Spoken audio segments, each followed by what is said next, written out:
ஏன்னா விஷ்ணு உட்காந்து அவர் சொல்கிற மாதிரி கம்ப்ளீட் ப்ராசஸே இது நடந்ததுன்னு அவர் அந்த மாதிரி ஒரு லெட் அவுட் பண்ணுறப்போ ஒரு விஷயம் ப்ராசஸ் ஒரு என்கொயரி பெண்டிங்கில் இருக்குது, ப்ராசஸ் பெண்டிங்கில் இருக்குது, போயிட்டுருக்கு அப்படின்னும் போது அதோட கம்ப்ளீட் ப்ராசஸை வந்து நம்ம வெளியே வந்துட்டு சொல்லக்கூடாது ஆக்சுவலி.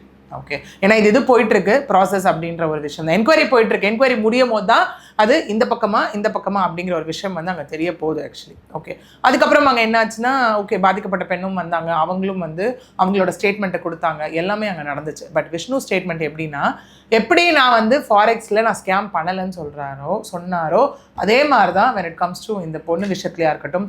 இன்னும் நம்ம அந்த இன்ஸ்டாவில் ஸ்க்ரோல் பண்ணும்போது சில பேரோட அந்த இடத்துல யார்கிட்ட பேசினாருன்னு சில விஷயங்கள் அதுவுமே அந்த இடத்துல இருந்தது. அவர் சொல்கிற ஒரு விஷயம், ஆமாம் நான் ஃப்ளட் தான் பண்ணேன், என்ன இப்போது கன்சென்ட்டோட தானே பண்ணேன் அப்படிங்கிற மாதிரி ஒரு விஷயம் அங்கே பேசியிருக்காரு. இது அன்றைக்கி பேசுகிறதா இன்றைக்கும் சொல்கிறேன், எல்லாமே ஓகே. இதே ஒரு ஆண் பேச வரான்னு சொல்லி ஒரு பெண் போய் பேசுகிறதா அன்றைக்கி சொசைட்டி என்ன சொல்லியிருக்கோம்? ஐயோ பெண்ணு பேசக்கூடாது, கற்பு போயிடுச்சு, பத்தினி கிடையாது அப்படியெல்லாம் சொல்லியிருப்போம்ல. என்னதான் ஒரு பெண், நான் ஜென்ரல் நோட் சொல்கிறேன், என்னதான் ஒரு பெண் வாலண்டியராக வந்து அப்ரோச் பண்ணியிருந்தாலும் ஆண்களுக்கும் அதே கருப்பு இருக்குல்ல. ஸோ அப்போ விஷ்ணு என்ன பண்ணிருக்கணும், அந்த இடத்துல பேச மாட்டேன்னு ஒதுங்கி நின்றுருக்கணும். பிகாஸ் எனக்கு கல்யாணம் ஆகிடுச்சு, ஆல்ரெடி 2 குழந்தைங்க, 3rd குழந்தை ப்ரெக்னென்சி, ஸோ எப்போ வேணால் she can give birth, so அந்த விஷயம் எல்லாமே இருக்குது அப்படின்னு சொல்லி அங்கே போயிருக்கணும் அந்த இடத்துல. ஓகே, ஸோ இந்த விஷயம் போகுது.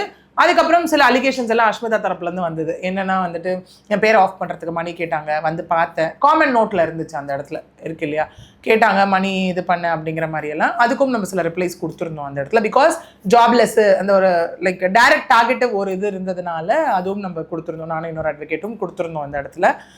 அதுக்கு அப்படியே போயிட்டே இருந்ததை தாண்டி சரி என்ன நடக்குது, அதுவும் பெண்டிங் இதுவும் பெண்டிங், இது மாறி இவங்க பேசிகிட்டு இருக்காங்க, என்ன தான் நடக்குது அப்படின்னும் போது ரீசெண்டாக லாஸ்ட் வீக்கில் அகெயின் விஷ்ணு கேம் அப்.